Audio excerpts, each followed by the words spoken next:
Velkommen til Ud at Svæve, powered by Ford, og dagens gæst er god gamle Hjalte Emilio Hvidt, og vi sidder her i mit hyggelige varevogns-setup, og Hjalte, velkommen til for det første. Tusind tak. Vil du ikke lige sætte lidt ord på, hvem du er, og hvad fanden du laver? Jo. Og så tapper vi lidt ind i det. Jeg kan prøve. Jeg sætter lidt ord på det. Og jeg ved godt, at du har en temmelig lang karriere bag dig, faktisk allerede i en tidlig alder. Men lad mig bare lige, så jeg ikke får nosset i den og sagt et eller andet forkert, lige høre det fra din mund, og så snakker vi videre i det. Fedt. Jamen, jeg er 28 år, og jeg er lige blevet far for 5,5 måneder siden. Og jeg har faktisk mødt Bebs, og det er virkelig en sød en, I har fået bagt der. Ja. Hun er velbagt. Hun er velbagt, ja. Det kan man vel godt kalde velbagt, egentlig. Ja. Ja. Så det er ret nice. Ja. Hvad med, hvis vi lige skal track den lidt tilbage? Jeg ved jo, der er noget soundbox. Der er noget soundbox. Og nu er der noget plugin. Ja. Skal vi ikke lige starte med soundbox-delen? Jo. Fordi det er jeg jo sindssygt imponeret over. Altså, nogle unge knejte, der bare tænker, fuck it. Ja, det skal bare. Vi gør det sgu bare. Hvad kom det så af? Jamen altså, det kom jo af, at vi selvfølgelig havde lyst til at starte en virksomhed, og havde knoklet med nogle ting og nogle projekter før det, ikke? Ja, må jeg lige hurtigt spørge, hvor gamle er I her? Jamen, vi er 17-18 år. 16, 17, 18. Så det vil sige, lige gået ud af gymnasiet? Nej, det var i gymnasiet. Så okay. Det startede sådan for alvor med, at vi havde innovation i 3.G. Og hvor læste du henne? Vium Gymnasie. Vium Gymnasie. Ja. Helt normal STX og ja. Og så vi det her foredrag med Kasper Blum, en anden ung iværksætter på det tidspunkt, og der sad jeg bare og trippede i stolen. Ja. Og jeg kunne bare ikke fucking få hænderne ned, fordi det var faktisk første gang, at der var et menneske, som havde en eller anden form for autoritet, som fortalte mig, at det var muligt at gøre noget andet, end det alle de andre gjorde. Ja. Det var faktisk første gang i mit liv. Ja. Så det var sådan lidt en åbenbaring på en eller anden måde? Ja, fordi jeg havde ikke set nogen motivational speaks eller læst nogen selvbiografier på det tidspunkt. Jeg havde ikke snakket med nogen, jeg havde ikke nogen iværksættere i mit netværk, eller sådan. Jeg havde ikke engang et netværk, jeg havde bare en vennegruppe. Altså forstår du, jeg har ikke engang brugt ordet netværk. Det kender man slet ikke til i gymnasiet. Netværk, hvad fanden jo bare. Ja, totalt. Så sådan, og så jeg det der foredrag, og så gik det bare op for mig sådan, okay, der er en anden vej, end at gå og måle og veje sig selv med andre, og prøve at bestige en eller anden lønstige, og få et papir, og så et nyt papir, og så en titel, og så en ny titel. Og det, altså al respekt for det, det er bare ikke mig. Og jeg har bare altid kigget på det og tænkt, det vil da være det værste mareridt for mig. Ja. Fordi at jeg kunne sagtens fortælle lærerne, hvad de gerne ville høre, og få et 12-tal eller 10, eller nogle gange 7. Altså sådan, men jeg lå der også, men jeg følte jo ikke, at jeg lærte noget sådan virkelig. Altså og var det så på grund af manglende interesse for det, du faktisk sad i skolen? Ja, en blanding af det og konteksten, og jeg spurgte tit lærer eller mine forældre, fanden skal jeg sidde og lære oldtidskundskab? Hvorfor skal jeg sidde og lære det her? Hvorfor skal jeg lære det her? Ja. Hvad skal jeg bruge integralregning til en dag? Eller hvorfor skal jeg kunne den her? Altså hele tiden, hvorfor? Jeg har altid spurgt, hvorfor meget? Hvad skal jeg bruge det til? Ja.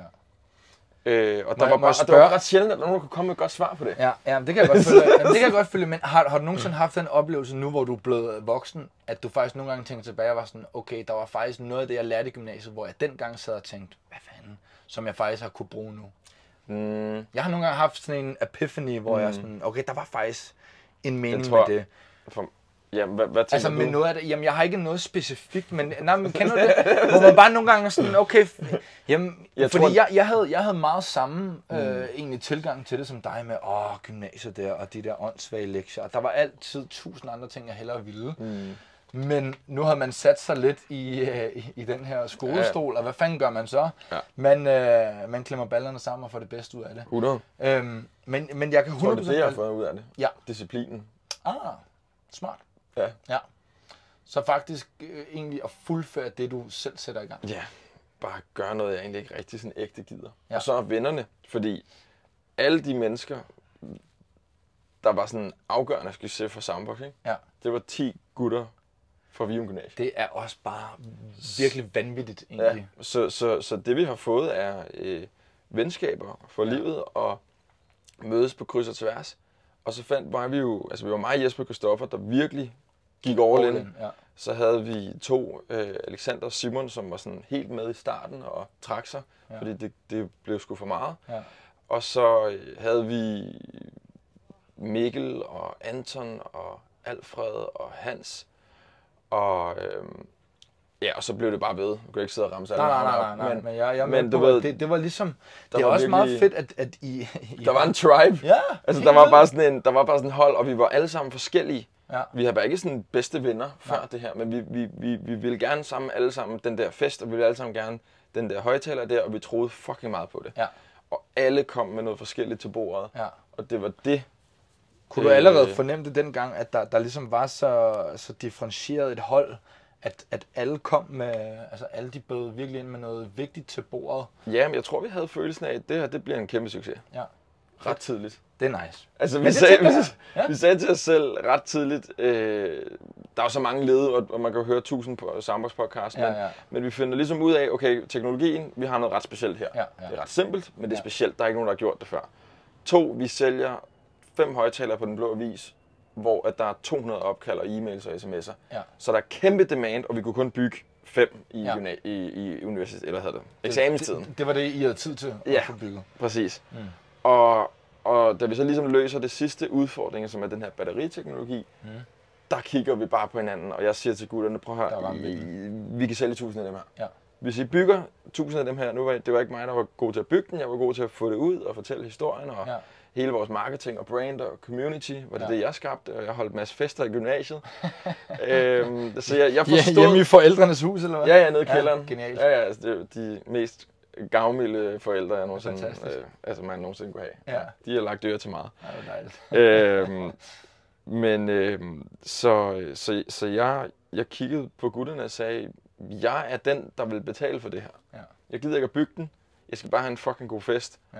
Og hvis jeg kan holde en fest, uden at højtaleren går i stykker, uden at jeg skal bekymre mig om nogen ikke kan finde ud af at bruge den eller ej, og om den spiller højt nok, fordi der er forskel på en højtaler, når du lytter til den på en dag indenfor, og så kommer der 100 mennesker ind i et rum, og så eller du kommer udenfor, og der er andre. Jeg kan huske, vi tog en af de første Soundbox med til 1. maj i Fælledparken, og inden det troede vi, den spillede højt. Okay. Men da vi kom ud 1. maj i Fælledparken, så fandt vi ud af, at den slet ikke var høj nok. Okay. Og så lavede vi noget sindssygt. Så lavede vi nogle upgrades, brugte 1000 kroner mere på forstærkeren, fik nogle bedre bassenheder, og så blev det til den Soundbox, folk kender. Så vi har jo vi har testet det til os selv, og vi var, fordi vi bare gik så meget op i det her produkt, og vi vil selv holde festerne, så skulle det skulle fucking være det bedste. Men det var også sjovt det der med, at produktet var måske til at starte med tiltænkt jer selv, og så fandt jeg ud af, okay, det her kan vi faktisk skalere og lave en vanvittig forretning ud af. Nå! Vi er altså blevet ramt af tekniske problemer. Telefonen den overheated, så den 30 minutter lange, fine, dejlige snak, vi lige har haft, den findes simpelthen ikke mere. Nej. Så, det var kun et moment for os. Det var nemlig kun et moment for os. Ja. Så til alle jer derude, vi har lige haft den fedeste snak om så mange gode ting. Men det er simpelthen ikke blevet optaget. Så det er mig og Hjaltes, og den holder vi ligesom til os. Og det skal vi altså lige over på en god måde, og den står Hjalte for. Ja, fordi du stod derude og blev lidt sur, ikke? Jeg blev så irriteret. Tekniske problemer. Nå, fordi snakken var så fed. Den var så god, og det var så ægte og så ærligt. Og så sker det her. Og hvad skete der? Hvad blev du sur over?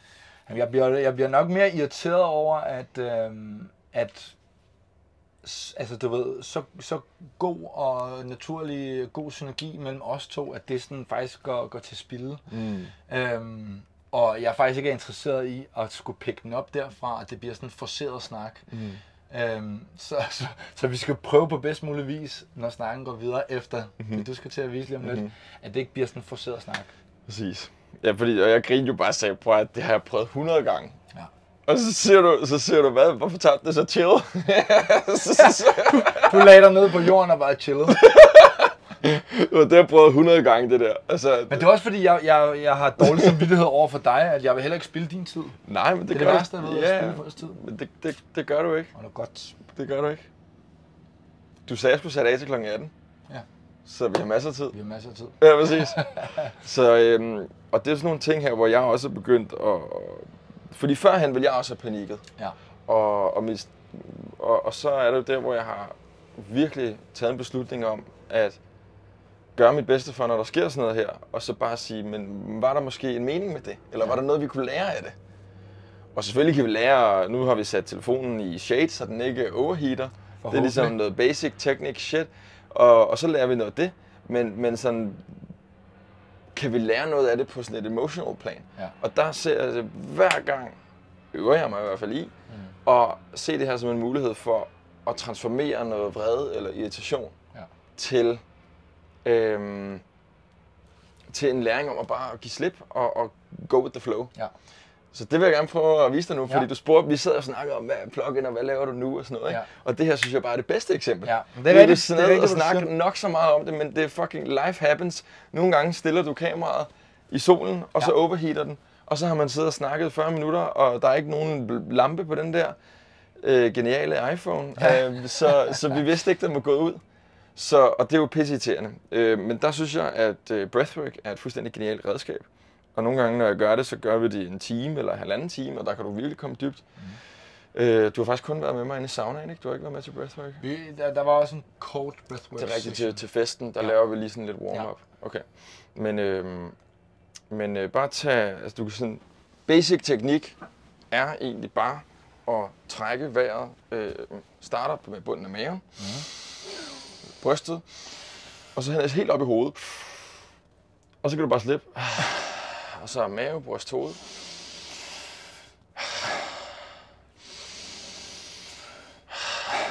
Og så plejer jeg lige at sætte noget god sådan musik på. Det kan være alt muligt forskelligt. Det kan være noget man kender. Men det kan også være noget sådan, nu er der noget, der hedder binaural beats, som faktisk er sådan bevist, at det går ind og, hvad skal man sige, trigger nogle steder i hjernen, så vi slapper mere af. Så det er sådan, kører på en speciel hertz, for eksempel. Så nu kører den bare her. Og det er ikke copyrightet, så det kan vi også have med her. Det er meget rart, ikke? Jeg kan ikke sidde og spille et eller andet banger lige. Nej. Så vi kører 30 dybe ind- og udåndinger. Ja, tak. Og så puster du bare, så kan du bare slippe på al luft. Holder så lang tid du kan. Nogle kan holde den i 30 sekunder, nogle kan holde den helt op til 3-5 minutter. Og så, du kommer nok til at kunne holde den et sted mellem 30 sekunder og 1,5 minut, tænker jeg, hvis det er sådan første runde, ikke? Ja. Og så kan man jo køre 3, 5, 10 runder og virkelig komme ind og overoxygenate blodet, og du får alle mulige vilde oplevelser i kroppen. Ja. Men du vil også opleve, at den her følelse af irritation forsvinder. Ja. Og faktisk bare bliver sådan, nå ja, okay, nu er vi her. Ja. Hvad gør vi nu? Jeg vil sige, at bare allerede den måde, du sådan håndterer det på, og bare er så overbærende, det er jo, altså det gør sindssygt meget. Ja, og det er det, energien smitter. Ja, så jo flere man er omkring, og det er også derfor, jeg siger, at fællesskabet er så vigtigt i plugin, fordi jo flere mennesker du er omkring, der er i det der nærvær, og i det der plugged in mode, hvor man bare er i fred med, hvad end der sker, og man ligesom gør sit bedste hele tiden, det smitter. Ja. Fordi vi er fucking... vi bliver... Altså, hvis nogen kommer ind og er fucking vrede, så bliver vi også selv lidt et eller andet, ikke? Så præcis modsat. Men okay, så vi kører bare. Yes, sir. Så tager bare 30 dybe indåndinger. Mave, bryst, hoved.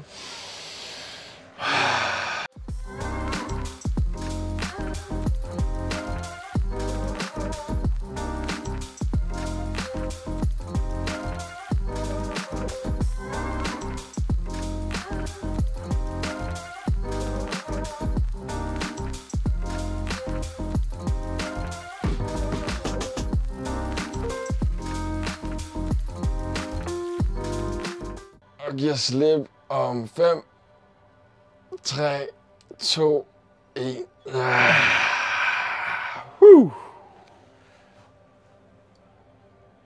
Og det var bare lige 2 runder, det tog hvad? 5-10 minutter max.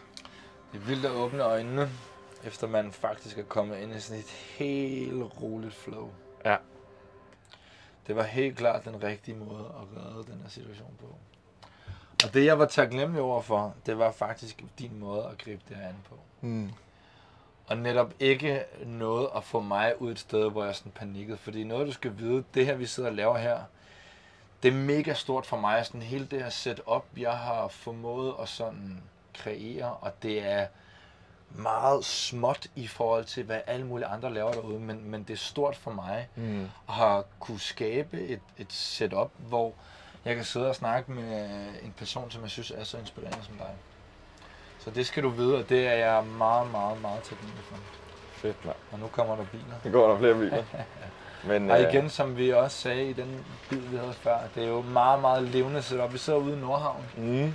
Inde i en varevogn. Og det føles faktisk lidt som hjem, fordi vi inden nogle af vores første periode, der lavede vi saunabus her i starten, da vi ikke havde en location. Så kørte vi bare saunaen herud. Så jeg føler mig meget hjemme her. Du kender faktisk godt til setup. Ja.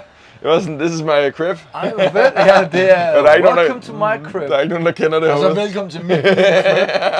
Lige inden at vi ender ude i samme situation som før, så lige med ro i stedet, så rejser jeg mig så gør det. Og tjekker. Du skal faktisk til at foreslå det. Det bliver jeg altså nødt til. Prøv at høre, det kører. Yes. Nu griber vi den altså lige, hvor den er, og vi griber den lige i det, som du har taget mig igennem. Fordi der, hvor vores snak før stoppede, det var ved din soundboxerrejse. Og din soundboxerrejse, den fik dig hen til din nye rejse. Og det gjorde den altså ved at arbejde med dig selv. Og det var et behov, som du fandt under dit arbejde i Soundbox, hvor det var med 800 km i timen. Og du glemte i bund og grund lidt dig selv i alt det her. Og det gør du ikke nu. Nu er du meget bevidst om dig selv. Og hvor kom den der interesse til ligesom at arbejde med dig selv fra? Altså jeg tror egentlig... Og det er lidt sjovt, ikke også? Fordi nu sad jeg lige og tænkte over, jeg kommer selvfølgelig til at stille spørgsmålene på en anden måde, fordi nu kender jeg dig meget bedre. Ja, nu har vi bare lavet forinterview. Ja, vi har faktisk bare lavet et forinterview. Så det var det. Jeg har lavet et forinterview i verdens varmeste bil, og nu sidder vi her. Så det måde, vi faktisk har taklet den på, det er en helt rigtig måde at takle det på. Fuldstændig. Nej, hvor kom den interesse hen? Jamen altså, jeg tror faktisk, den kom af, at jeg kunne sige mange ting, men selvfølgelig ud af et behov, at når der skete situationer, som ikke lige gik min vej, så reagerede jeg ret voldsomt. Og blev meget stresset, og kunne blive meget bange for, var jeg nu god nok, og alle de der ting, og begyndte bare at gå i overdrev. Altså, og så faldt jeg ligesom over meditation og et fællesskab, som kunne hjælpe mig med at deale lidt bedre med min sådan overforbrug af weed. Og jeg fandt glæden i at blive hjulpet og også hjælpe andre. Og jeg fandt ud af, at det at hjælpe andre ud af udfordringer, eller igennem udfordringer, fordi det er faktisk ikke ud, det er faktisk igennem. Der er stor forskel faktisk. Og det her med at stå stærkere i sig selv og at finde ud af, wow, hjernen er plastisk. Vi er i stand til at forme os selv og gøre os selv mentalt stærkere, ligesom at vi kan træne en muskel. Så kan vi også træne hjernen. 100%. Og så er der det her med, at jeg får de her udsving og ryger i den her bipolar kasse, og at min farfar og morfar, inden jeg har mødt dem, har begået selvmord på toppen af deres karriere. Wow, og det snakker vi jo faktisk ikke engang om før. Nej, det nu kommer det sådan lidt til overfladen, ikke? Vildt nok. Så jeg har var det en frygt, der sad i, 100%. Og jeg har, dit baghoved? Altså, okay, vildt. Jeg har haft tanker omkring selvmord rigtig meget, fordi det har fyldt rigtig meget. Okay. Fordi jeg ville ønske, at jeg havde mødt min farfar og morfar. Og fordi det faktisk har været et emne i familien på en måde? Ja, men selvfølgelig. Altså, når begge ens forældre mister deres fædre i deres teenageår, på toppen af deres karriere.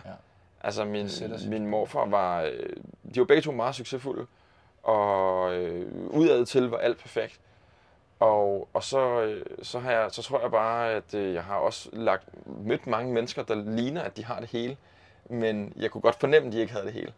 Og jeg har altid haft meget dyb kontakt til andre menneskers følelser, og det blev jeg så også nødt til at dulme med alkohol og arbejde og weed, fordi det er ret uoverskueligt at gå rundt og mærke alle menneskers følelser, hvis man er i et miljø, hvor folk ikke passer på dem. Så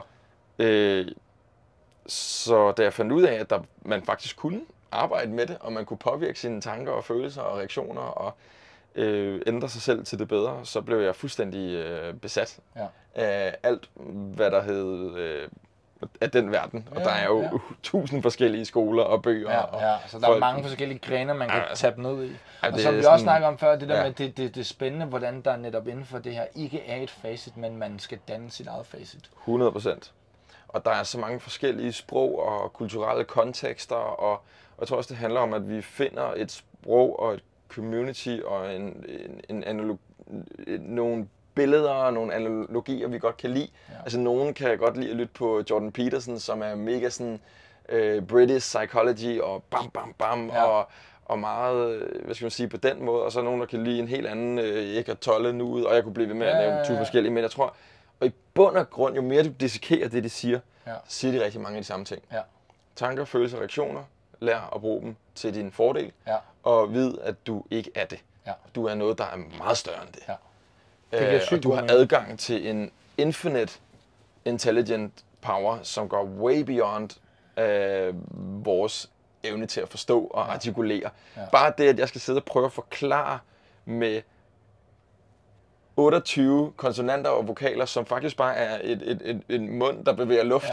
At jeg skal prøve at forklare livets mysterium, eller svar, altså vi skal prøve at sidde. Det er jo idioti. Så det er også derfor, jeg elsker, at vi bare fucking gør det. At der så opstår den der mulighed, hvor vi kan gøre det, fordi når man så kommer ind til nogle af de her exercises, eller kommer ind til nogle af de her sessioner, eller nu det vi laver med plugin, sauna, breathwork, party, foredrag, når du oplever det, så forstår folk det.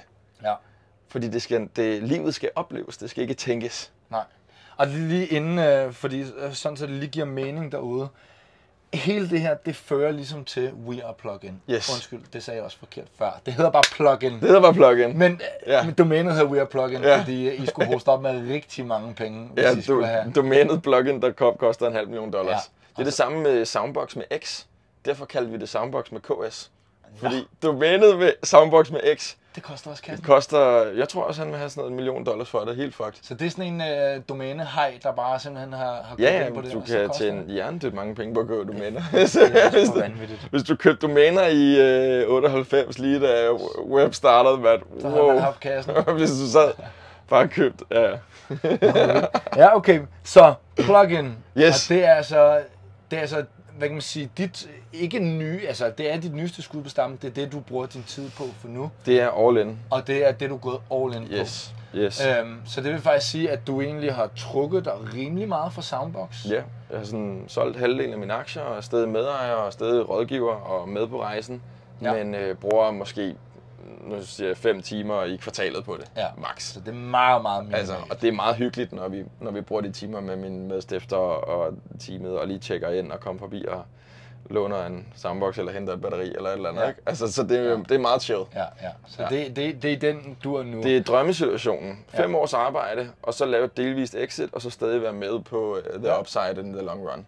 Det kunne ikke være bedre, faktisk. Nej. Når man kigger på det sådan objektivt. Det er da også perfekt. Jeg har også, altså det, og det kan jeg også fornemme ud for dig, altså jeg føler også, at du sidder her med et kæmpe overskud. Og det overskud tænker jeg kun man har, fordi man netop har gang i nogle af de rigtige ting, eller noget af det, der gør en glad. Jamen, jeg har virkelig fundet min vej. Altså. Og det er plugin. 100%. Og du havde en fantastisk måde at forklare plugin på før. Det her med at netop komme ud af sin vante omgivelser, komme ud og få stikket ind i naturen, i et fællesskab, og bruge alle de her redskaber, som I gør. Ja, fordi der er jo de her forskellige redskaber, alt fra meditation, koldt vand, sauna, forskellige typer coaching, teknikker til at forstå sine tanker, følelser og reaktioner, komme ind bagved, opleve nuet. Så har vi festen, som er et frisættende rum, hvor vi skaber fester uden alkohol og stoffer. I hvert fald uden det som den primære drivkraft. Hvis der var nogen, der spurgte, om jeg ville poppe ind med en plug-in party på en klub, kunne jeg sagtens gøre det. Men når det ligesom er på vores domæne, så serverer vi ikke alkohol, og vi serverer ikke stoffer, og vi lægger ikke op til det. Og det med god grund. Og det er ikke nødvendigt, fordi jeg vil gerne vise folk, at du kan get high on life. Så vi starter med breathwork. De her teknikker kan jo virkelig release dopamin og oxytocin og serotonin. Alle de ting, vi egentlig søger i alkoholen og stofferne, det kan vi få via dansen, det sociale, musikken. Og så er det en day party, så du faktisk får din søvn, fordi det er faktisk noget af det, der fucker en allermest op, det er søvnen. Ja.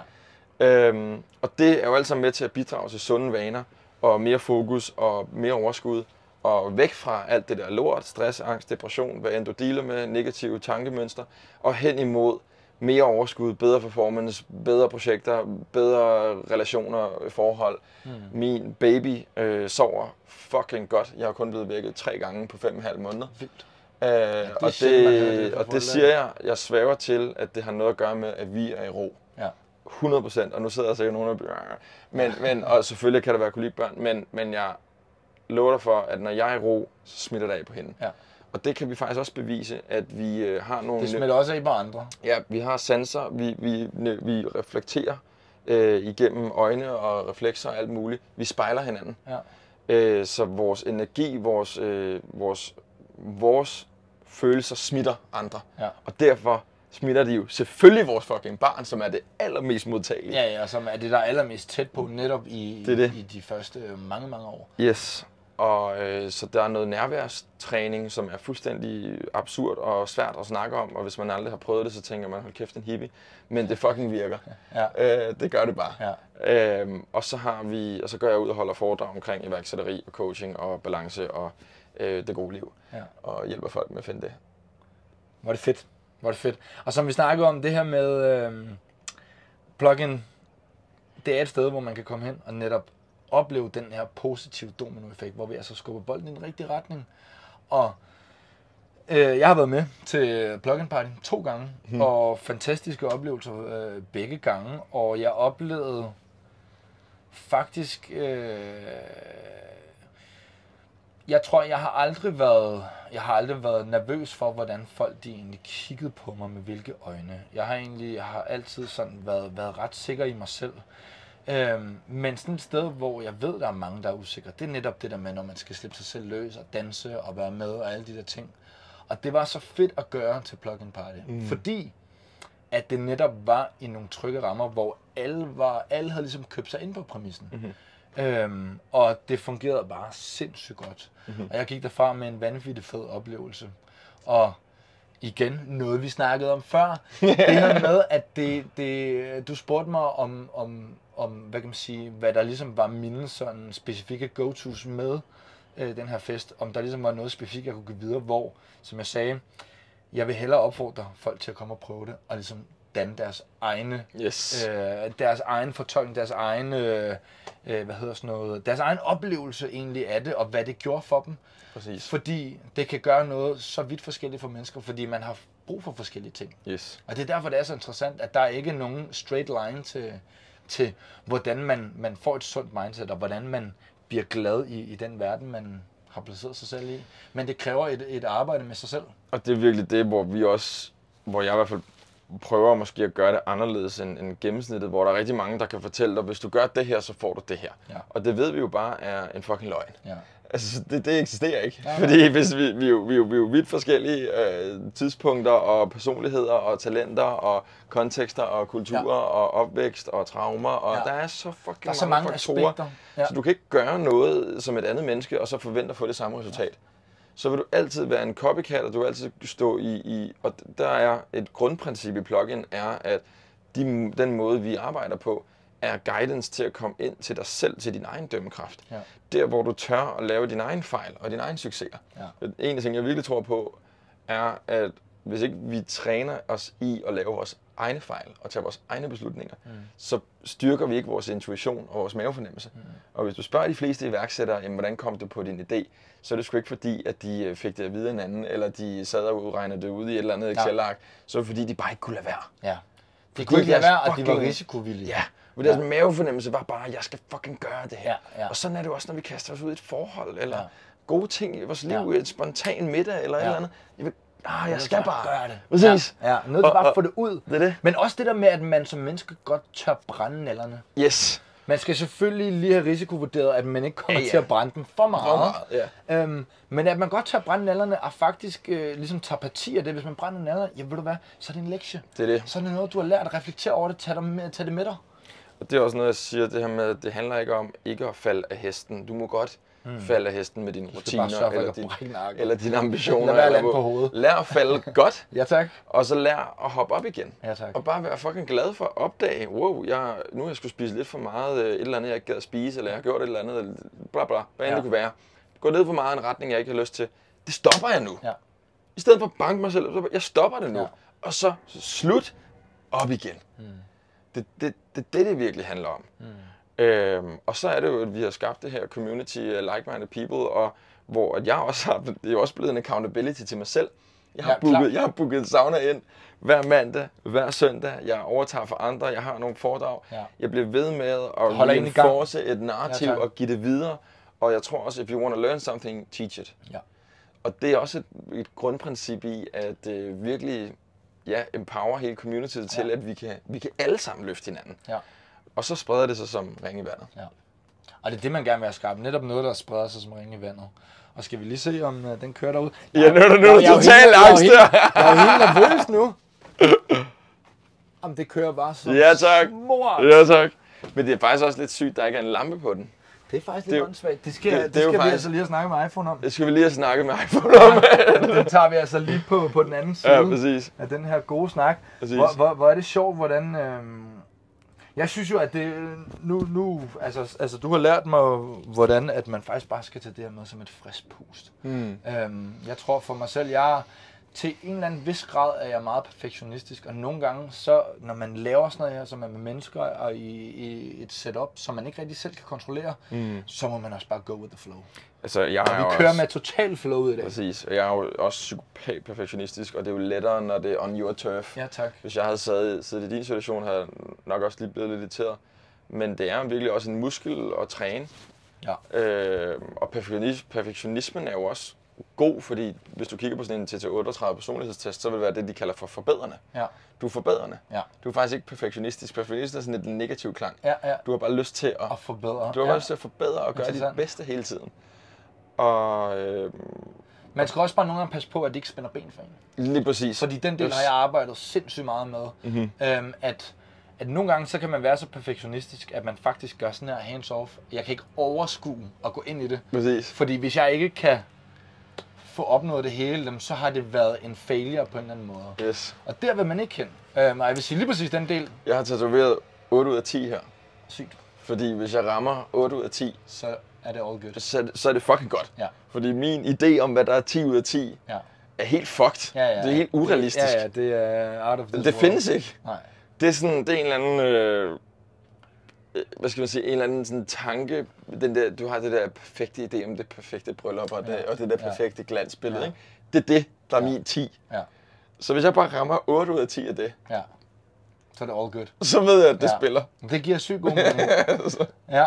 Så hvis man bare, den tager jeg med videre faktisk. 8 ud af 10, så er vi all good. Jeg vil faktisk sige, at netop i forbindelse med min egen iværksætterrejse, hvor jeg har brændt masser af naller, og jeg har også godt tur gøre det, og jeg har også rejst mig op mange gange, og jeg har sat mig også arbejdet mange timer, og har også lært sindssygt meget af det.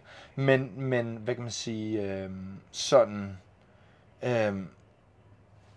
hvis man ligesom skal koge alt det ned, så er det netop kogt ned til, at jeg har blevet ved med at holde mig nysgerrig og hvad kan man sige, interesseret i at lære i hele processen.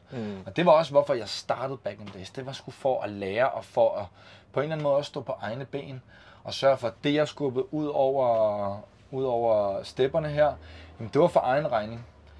Jeg kunne ikke kigge tilbage og blame alle mulige andre for, hvis det ikke gik den rigtige vej. Så kunne jeg blame mig selv for det. Eller jeg kunne tage fat i det og skyde det i en anden retning for at overleve. Fordi med en surfvirksomhed i Danmark, så er man nødt til at pivotere nogle gange og skyde den i en anden retning. Og det har jeg brugt mange år på ligesom at gøre. Og plus der er nogle koncepter, der er startet op, og der er nogen, der er lukket ned, og der er nogen, der sådan svæver lidt i det uvisse. Og det er jo bare mega spændende, og man kan sige, alt i alt, så er jeg nået til at sidde her i en elektrificeret varevogn, snakke med dig, have nogle elektrificerede surfboards, og jeg synes jo bare, at det er sygt fedt med alt det her el-noget, og det er jo lidt grunden til, hvorfor vi sidder her, netop fordi det er Ford Road to Better, og hvorfor det også giver mening, at vi sidder og snakker om mentalitet og mindset, Fordi det er også med til at skubbe alle folk i en road to better retning. 100. Jeg tror, det starter. Ja, altså, det tror jeg også. Everything starts fordi with the mind. Det skaber netop, som vi har snakket om før, den her dominoeffekt, og hvis man kan få skabt en grøn dominoeffekt, så er man endnu længere med det. Jeg ved, du har en elektrisk bil selv, og kan du ikke lige fortælle lidt om, hvordan fanden det er at køre rundt i en elbil? Vi har jo sjovt nok været igennem den, men nu kommer den altså lige igen. Jamen, jeg synes vi blev enige om, at det er fuldstændig fantastisk, og det er altså det her med at kunne parkere gratis alle steder, og jeg har min egen lille meditationspot, Tesla Y, den er lydisoleret, så der fik han mig ham der bilhandleren der, for han sagde, du skal have den nye model, for den er lydisoleret, og så sagde jeg bare, okay, det bliver bare godt. Ja. Og så når jeg kører rundt, så kan jeg sætte min musik, der gør mig rolig og fokuseret på, eller et godt podcast, og så kan jeg bare læne mig tilbage, og så har jeg faktisk ikke travlt, så kører jeg bare lidt bedre tid. Ja. Og så bliver det faktisk en del af min praksis, det bliver en del af min hverdag, fordi den ikke sidder op. lidt bedre tid til det hele, faktisk. Ja, faktisk. Og så kommer der underligt nok mere tid. Det er totalt underligt. Ja. Hvordan tid er virkelig underligt. Ja, så sniger det sig ind. Totalt mindfuck. Ja. Men jeg har det på samme måde, når jeg faktisk ikke triller rundt i den her. Nu har jeg haft den i et par måneder efterhånden, og jeg tager nogle gange mig selv i at ligge og køre for langsomt. Fordi jeg faktisk bare ligger og cruiser og chiller, og netop er i den her meditationsboble og bare hygger. Yes. Og netop ikke prøve at stresse fra A til B til C. Ja. Fordi det er jo også et sted, hvor man lige pludselig så kan man få løbet enden af sig selv, og det er vi ikke interesseret i. Ja. Altså for mig er det drømmen, og jeg glæder mig sgu bare til, at det stikker endnu mere af, og at opladningsnetværket bliver endnu bedre. Men jeg synes faktisk, det er godt.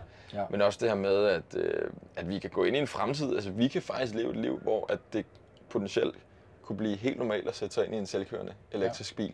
Det er også vildt. Ja. Det er fucking next level. Det er også vildt, hvordan det her elektriske bilmarked bare buller afsted. Ja, men det er med god grund. Altså, det skal det gøre. Ja, det skal det gøre. Ja, og det bliver også bare ved. Og det er jo sjovt, hvordan den her elektrificering virkelig har spredt sig ud alle steder. Altså, jeg er jo også stadig meget imponeret over, at vi kan surfe rundt på elektriske surfboards. Jo. I så lang tid på vandet ad gangen, ikke?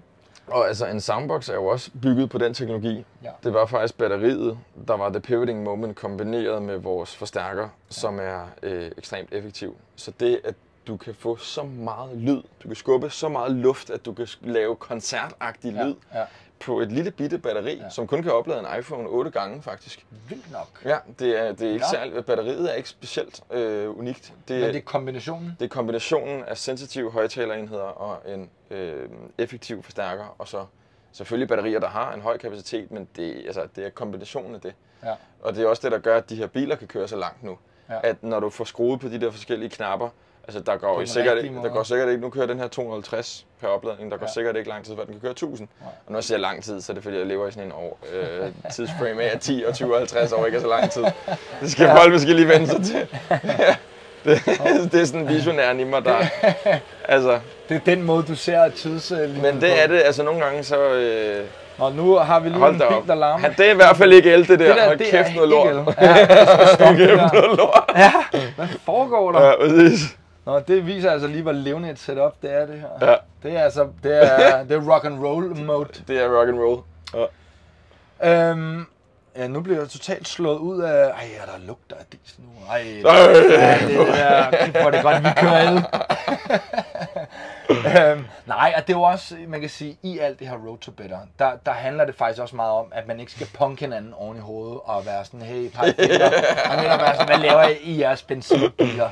Fordi alle mennesker har ligesom deres tilgang til det, men hvis man har et lidt grønnere mindset, og det er heller ikke fordi, jeg vil tegne et eller andet billede af, at jeg er verdens grønneste mand, men hvis man tænker lidt mere i det, og begynder at tage små skridt i den rigtige retning, så går det hele i den rigtige retning. Ja. Og altså, måske er elbiler ikke den største prioritering for nogle mennesker, hvor deres prioritering måske er madspil eller nogle andre ting, som de går op i. Ikke? Ja. Så længe man tænker lidt i den rigtige retning og skubber den lidt i den rigtige retning, hold kæft, hvor er det godt så. Ja. Og jeg tror, altså selvom der er mange, der totalt har malet fanden på væggen, og vi dør alle sammen 50 år over en eller anden tsunami. Jeg tror sgu nok, vi skal finde ud af det. Ja. Jo, der kommer til at være nogle potentielt hårde situationer, men altså, jeg snakkede med en, der var sådan, hvordan kan I finde på at bringe et barn i verden i de her tider, ikke? Så sådan, det er meget sort måde at se på. Ja, det er meget sort måde at se på. Ja. Altså, vores bedsteforældre bragte børn i verden midt under 2. verdenskrig. Ja. Jeg vil da hellere leve nu, end jeg vil leve af at blive bombet af tyskerne, eller hvad fanden det nu var. Altså sådan, så der vil altid være en eller anden dommedag foran os. Og måske er det ikke så slemt, som vi går og tror. Det har jeg i hvert fald valgt at tro på. Og så gør jeg mit, hvad jeg kan, og så nyder jeg fucking livet. Og det er... Og derfor skal vi ud og derfor skal vi ud og møde Ifoyle lige om lidt. Vi skal nemlig ud og svæve lige om lidt.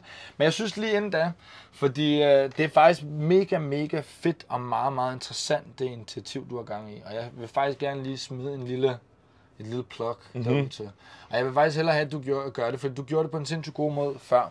Så hvem skal komme og besøge Plug-in? Jamen, det synes jeg, at alle mennesker, som vil sig selv det godt, skal gøre. Folk, altså alle har en hjerne, alle har mental sundhed eller usundhed. Ligegyldigt om de mener, de er diagnosticeret eller ikke diagnosticeret, så har de noget, de skal forholde sig til på daglig plan. Tanker, følelser, impulser til at reagere i den ene eller anden retning.